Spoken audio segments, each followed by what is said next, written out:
Hello दोस्तों, स्वागत है आपका ज्ञानधारा स्टडी पॉइंट के यूट्यूब चैनल पर। दोस्तों, भारतीय इतिहास अनेकों योद्धाओं और उनकी कहानियों से पटा पड़ा है।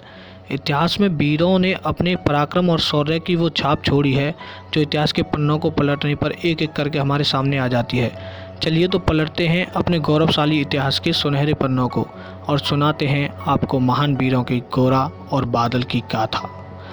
गोरा और बादल कोई राज बादशाह नहीं थे, वो राजा रत्न सिंह के सेनापति थे। राजा रत्न सिंह चित्तौड़ के राजा थे।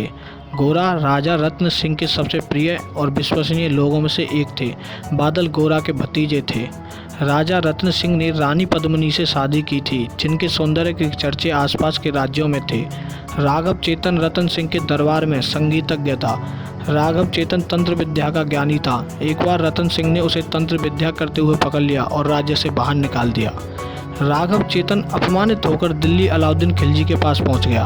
राघव चेतन एक चतुर और नीच प्रकृति का व्यक्ति था। राघव चेतन ने दिल्ली दरबार में खिलजी के सामने रानी पद्मिनी के सौंदर्य की तारीफ की। रानी पद्मिनी की तारीफ सुनकर खिलजी ने उन्हें पाने की ठान ली।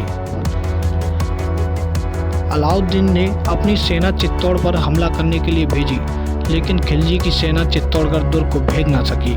इससे निराश होकर खिलजी ने रतन सिंह को संधि प्रस्ताव भेजा। इस प्रस्ताव में खिलजी ने दिल्ली लौटने के लिए एक शर्त रखी कि राजा रतन सिंह रानी पद्मिनी को एक बार देखने दें। रतन सिंह को युद्ध में सैनिकों को मरवाने से अच्छा ये रास्ता लगा, लेकिन गोरा ने इस पर अपनी असहमति जताई, जिसके कारण रतन सिंह और सेनापति गोरा में अनबन हो गई और रतन सिंह ने सेनापति गोरा को महल से निकाल दिया। अलाउद्दीन जब महल में आया तो रावल रतन सिंह ने एक शीशे में उसे रानी पद्मिनी को दिखाया। कहा जाता है कि रानी पद्मिनी को देखकर खिलजी का पागलपन और भी बढ़ गया था। खिलजी ने धोखे से रावल रतन सिंह को कैद कर लिया और दिल्ली ले गया। इसके बाद खिलजी ने रानी पद्मिनी को संदेश भिजवाया कि अगर वह उसकी खिदमत में हाजिर नहीं होंगी तो राजा रावल रतन सिंह का कटा हुआ सिर बहुत जल्द उसके पास पहुंच जाएगा। अब इस विकट परिस्थिति में रानी पद्मावती को एक ही नाम याद आया, वो थे सेनापति गोरा। लेकिन गोरा को तो रतन सिंह ने पहले ही महल से निकाल दिया था। अब गोरा की तलाश की गई। आखिरकार सेनापति गोरा एक जंगल में रानी पद्मिनी को मिल ही गई। रानी पद्मिनी ने उनसे विनती की और मदद मांगी। गोरा बादल भी अपना अपमान भूलकर मदद के लिए तैयार हो गए। गोरा बादल ने राजा को छुड़वाने के लिए रणनीति बनाई।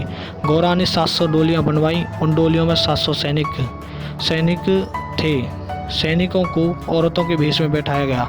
हर डोली को उठाने के लिए 4 राजपूत सैनिक थे। गोरा ने अलाउद्दीन खिलजी को संदेश पहुंचवाया कि महारानी आने को तैयार हैं, पर उनकी एक शर्त है कि उनकी सभी सहेलियां उनके साथ आएंगी। ये सुनकर खिलजी बहुत खुश हुआ और उनसे उनकी शर्त मान ली। अब सभी डोलियां खिलजी के राज्य में आ चुकी थीं। गोरा बादल ने खिलजी को एक संदेश भिजवाया कि महारानी एक बार महाराज से मिलना चाहती हैं। इस पर खिलजी ने हामी भर दी। पद्मावती के भेष में गोरा ने लोहार के बंदीगृह भेजा। वहां उसने महाराज को आज़ाद कर दिया। राजपूती सेना अपने राजा को लेकर चित्तौड़ निकल पड़ी। ये खबर जब खिलजी तक पहुंची तो उसने अपनी सेना रतन सिंह को रोकने के लिए भेज दी। इधर गोरा और बादल के साथ राजपूती सेना ने खिलजी की सेना पर धावा बोल दिया। खिलजी की सेना असंख्य थी, लेकिन राजपूती सेना मुट्ठी भर। लेकिन राजपूती सेना खिलजी के सैनिकों को बुरी तरह से तहस नहस कर रही थी। असंख्य सैनिकों से घिरे गोरा एक एक करके खिलजी के सैनिकों को काटते जा रहे थे। तभी खिलजी के सेनापति जफर ने धोखे से उनके पीठ पीछे हमला किया और उनके सिर को काट दिया। सिर कटने के बाद भी सेनापति गोरा के धड़ ने कई सैनिकों को काटा और सेनापति जफर का सिर भी काट दिया। इधर चाचा गोरा का धड़ खिलजी की सेना को मार रहा था। उधर भतीजे बादल ने भी खिलजी के सैनिकों का संहार किया।